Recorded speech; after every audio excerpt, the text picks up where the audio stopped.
Hey all, Explosive Maniac here, and my life is so interesting.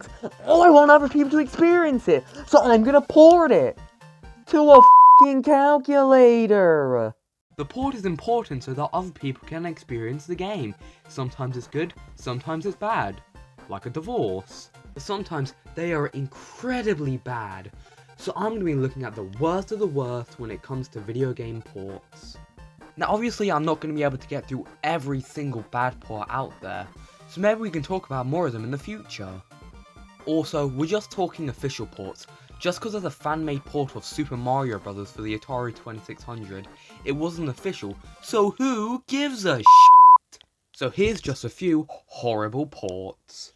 Doom 3DO is a port of Doom, and it's a horrible one at that. This is probably one of the worst ways to play Doom. There's a long story about this, how this game came to be, but pretty much at the time, every single port of Doom was completely dreadful. This port was one of the worst. It had 3 different screen sizes. These 3 screen sizes was to make the FPS way higher.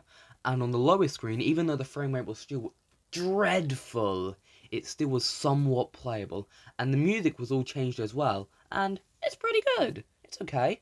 It's not as good as the original, but it's still pretty good. But the game itself, that's in, blows. Grand Theft Auto San Andreas for PS3 and Xbox 360. This is a mobile game. It's literally just the port of the mobile version in this game.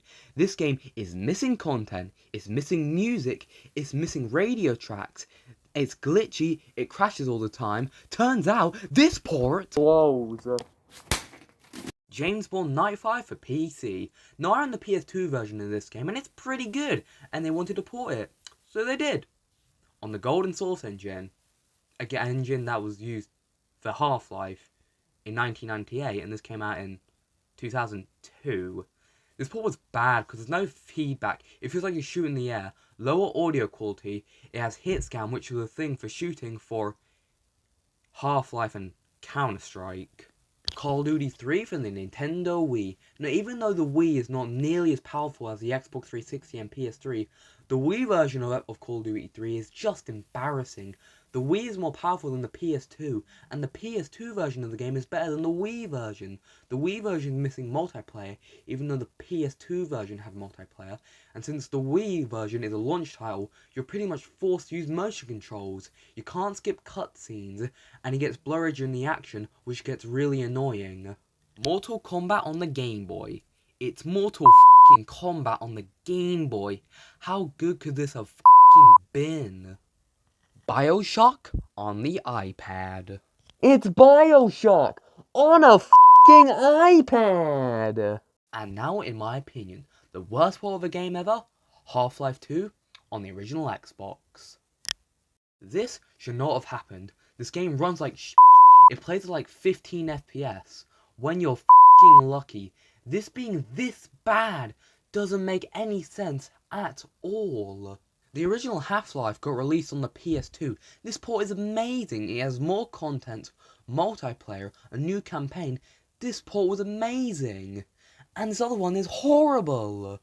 I even heard that the port of Half-Life 2 can break your damn console. That's how bad it is.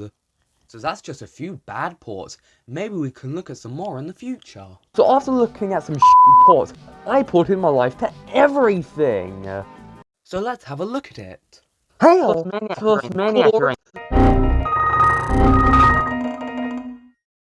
I am so